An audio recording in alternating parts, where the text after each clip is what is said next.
A long time sufficient for foliage to grow up around it die off. Leaves and debris detritus had built up and then they were completely buried and then found again in 1972. Well, they'd been underground for probably a couple thousand years. Wow, the thing is they were about 12 of them, 10 or 12 of them found on the top of this hill in Silverdale, and they're on top of a clay hill where you can't getting boulders occurring naturally on clay hill. They have to be taken up on top of the hill because the only way these things will grow, they grow like a pill down in sea sediments, and it takes millions of years. You start off like a little shell that gets coated with sand and a little bit of lime and another layer, another layer, another layer, and they just grow in that particular environment. So when you find them, they're in that environment, a kind of a papacy sedimentary material. That's their incubation environment. But these were definitely a marker, and sometime way back ancient people took them and put them as the Silverdale component of that overland alignment system.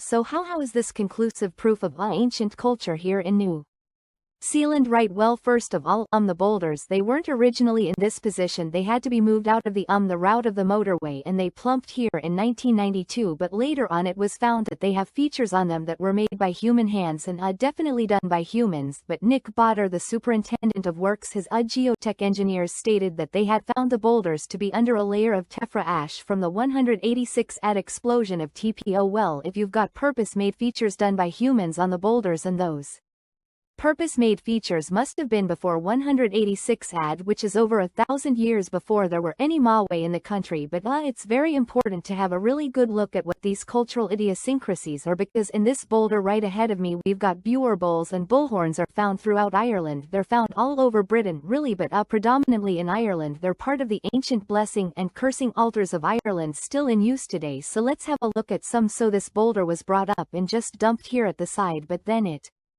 was found that there are these beautifully carved bowls in the boulders, and the thing is these were done with an adze where you chip out, then you get your adze in and you skew them out, and you can take an engineer's profile gauge and put them down into there, and you find that they differ in the contour all the way around. I asked Nick Botta, the superintendent works, is there any possibility that some drilling machine or some boring device that they had at the time could have made these? He said no way. He said they did do soil sampling, but as soon as they ate anything solid with their very small drills, their soil sample drills were very tiny, they would stop immediately. And none of this was done by machine, it's all been done by hand. Now what you find in Ireland is you've got the blessing and cursing altars, and they exist to the very day, and they're normally